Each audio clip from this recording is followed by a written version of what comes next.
السلام علیکم ورحمۃ اللہ تعالی وبرکاتہ۔ ناظرین، اعلیٰ حضرت عظیم البرکت مجدد دین و ملت الشاہ امام احمد رضا خان فاضل بریلوی رضی اللہ تعالیٰ عنہ ایک شعر میں ایک امت مسلمہ کو بہت اہم پیغام دینا چاہتے ہیں۔ پیغام کیا ہے؟ در حقیقت یہ قرآن و حدیث کی ترجمانی ہے۔ میرا امام فرماتا ہے کہ اللہ کی سرتا بقدم شان ہے یہ حضور کے متعلق، اللہ کی سرتا بقدم شان ہے یہ، انسان ہی انسان وہ انسان ہے یہ، اور قرآن تو ایمان بتاتا ہے انہیں، ایمان یہ کہتا ہے میری جان ہے یہ بظاہر تو ایک شعر ہم کو لگ رہا ہے، لیکن حقیقتاً یہ قرآن و حدیث کی ترجمانی ہے۔ قرآن میں کئی آیاتوں کے اندر یہ کانسیپٹ جو بالکل قطعی ہم کو یہ نظر آتا ہے، جو اللہ رب العزت نے اپنے مقدس کلام کے اندر حضور کے لیے اس طرح کا معاملہ فرمایا کہ اگر حضور صلی اللہ علیہ وسلم کی ذات گرامی میں ذرہ برابر بھی کسی انسان کو کوئی ڈاؤٹ فل ہے، کوئی ذرہ برابر بھی گستاخی ہے، تو وہ ایمان والا نہیں ہے۔ اسی طرح سے میرے آقا نے کئی آیات کریمہ کو لے کر کے سمجھانے کی کوشش کی۔ اچھا، بخاری و مسلم کی حدیث ہے، صحیحین میں یہ حدیث موجود ہے۔ آقا خود فرماتے ہیں لا یؤمن احدکم حتی اکون احب الیہ من والدہ وولدہ والناس اجمعین، کہ تم میں سے کوئی شخص بھی مومن کامل اس وقت تک نہیں ہو سکتا جب تک کہ اس کے نزدیک میں اس کے ماں باپ، اس کی اولاد، اس کے بھائی بہن، اس کی جان، حتیٰ کہ پوری کائنات سے زیادہ عزیز نہ بن جاؤں۔ تو جب ہزارہ احادیث میں قرآن کئی آیات کے اندر پھر پوری 1450 سال کی تاریخ سے، اسلاف کی زندگی سے ہم کو یہ ملتا ہے کہ ہمارے لیے سب کچھ ہمارے نبی ہیں، یعنی دنیا آخرت، ہماری عزت، ہماری آبرو، ہمارا ایمان، سب کچھ ہمارے لیے ہمارے نبی کریم صلی اللہ علیہ وسلم کی ذات گرامی ہے۔ تو ایک سوال یہ اٹھتا ہے کہ پھر ہم کو جب حضور کی محبت ساری محبتوں پر غالب قرار دے دی گئی، حضور کی محبت فرض قرار دے دی گئی، اگر اس میں ہمارے اندر ذرہ برابر بھی کمی نہیں پائی جائے گی تو ہمارے تمام اعمال برباد ہو جائیں گے۔ لیکن ایک بات یہاں پر نکل کر کے یہ آتی ہے، کیونکہ یہ 1450 سال سے جب سے آمنہ کا لال اسحاق دانے کی تھی پر تشریف لایا، لانے کے بعد میرے آقا علیہ تحیہ و ثنا نے اپنے مشن کو چالو کیا، اپنے مشن کی سٹارٹنگ کی اس مکہ کی وادیوں سے، تو میرے آقا کی مخالفت شروع ہوئی۔ لیکن یہ مخالفت صرف مکہ کی گلیوں تک محدود نہیں رہی، جیسے جیسے میرے آقا کی شہرت، عظمت، میرے آقا کا مشن آگے بڑھتا چلا گیا، یوں ہی مخالفتیں بھی بڑھتی چلی گئیں اور آج تک مخالفتیں ہو رہی ہیں۔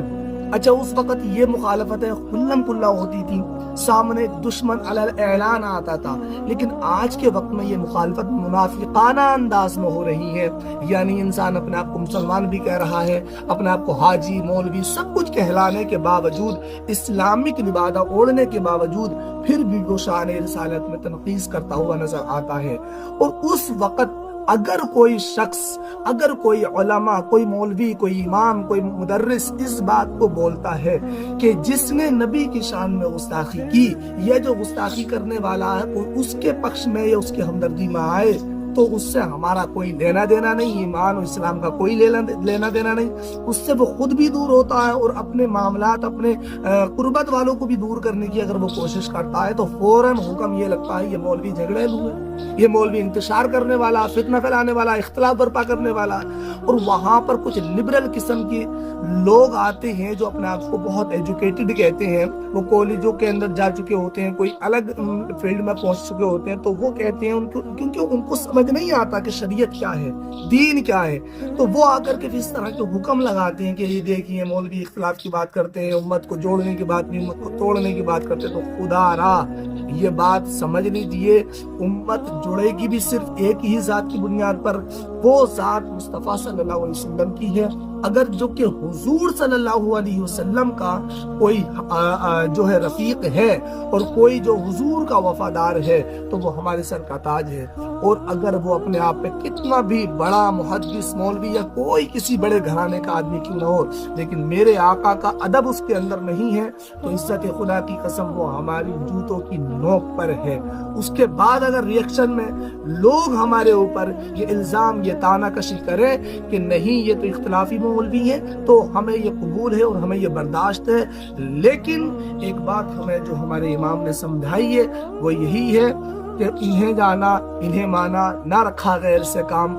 للہ الحمد میں دنیا سے مسلمان گیا۔ مسلمانوں ہمیشہ یاد رکھ لینا کہ محمد کی محبت دین حق کی شرط اول ہے، اسی میں ہو اگر خامی تو سب کچھ نامکمل ہے۔ تو آپ کی نمازیں، آپ کے روزے، آپ کی زکاتیں، آپ کے نیک اعمال آپ کے منہ پہ مار دیے جائیں گے۔ آج ذلیل و رسوا کا سب سے بڑا سبب، ذلیل و رسوائی کا سب سے بڑا سبب پیارے آقا صلی اللہ علیہ وسلم کی محبت کو ہم نے دل سے نکال دیا، اپنے اولاد کے دلوں سے نکال دیا۔ تو یہ مین چیز ہے کہ آج عشق مصطفیٰ کی گھٹی پلانے کی ضرورت پیش ہے کہ ہم اپنی اولادوں کو جب بھی شروع سے لے کر کے چلے تو عشق رسالت کی گھٹی ان کو پلائیں، اور تاکہ وہ بڑے ہو کر پھر یہ نہ کہیں کہ نہیں کوئی بات نہیں، وہ ہمارا رشتہ دار ہے، وہ ہمارا فلاں ہے، ہمارا ماموں ہے، ہمارا یہ ہے، ہمارا وہ، تو اس وجہ سے نہیں ہم اس کو نظر انداز نہیں کر سکتے۔ نہیں، بات دھیان رکھ لینا، ذات مصطفیٰ کی بات آئے گی تو ہر شخص کو نظر انداز کر دیا جائے گا سوائے اس کے کہ جو حضور کا وفادار ہو۔